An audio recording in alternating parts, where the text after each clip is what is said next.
Hello friends, mother മച്ചൻസിലേക്ക് എല്ലാവർക്കും സ്വാഗതം. അങ്ങനെ നമ്മൾ ഇന്ന് വന്നിരിക്കുന്ന വീഡിയോ ഒരു സ്പെഷ്യൽ വീഡിയോ ആണ്. നമ്മുടെ ജനനായകൻ ദളപതി വിജയ് നായകനായി എത്തുന്ന ജനനായകനിൽ ദളപതി വാങ്ങുന്ന പ്രതിഫലത്തിന്റെ കണക്കിപ്പോൾ വന്നിട്ടുണ്ട്.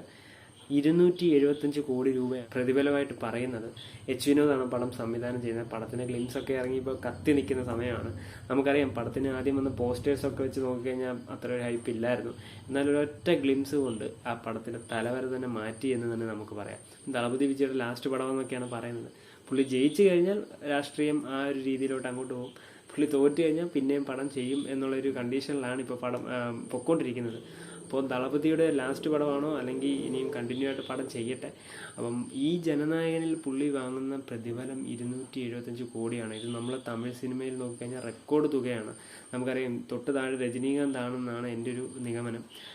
എൻ്റെ ഒരു ഓർമ്മ ശരിയാണെങ്കിൽ രജനീകാന്ത് ആണ്. അപ്പം പുള്ളി 200 സംതിങ് അല്ലെ 200-ന് അടുത്ത് നിൽക്കുന്ന എന്തോ കണക്കാണ്, എനിക്കറിയില്ല കറക്റ്റായിട്ട്.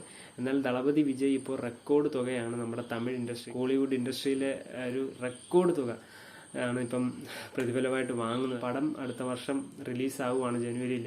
അപ്പം എന്തായാലും ദളപതിക്ക് 2026 നല്ലൊരു വർഷം ആകട്ടെ എന്ന് നമ്മൾ വിശ്വസിക്കുന്നു. എന്തായാലും കൂടുതൽ സിനിമ അപ്ഡേറ്റ്സ്, റിവ്യൂസ്, റിയാക്ഷൻസ് ഒക്കെ അറിയാൻ നമ്മുടെ ചാനൽ സബ്സ്ക്രൈബ് ചെയ്യുക, സപ്പോർട്ട് ചെയ്യുക. അപ്പോൾ അടുത്ത വീഡിയോ കാണുന്നവരെ ബൈ.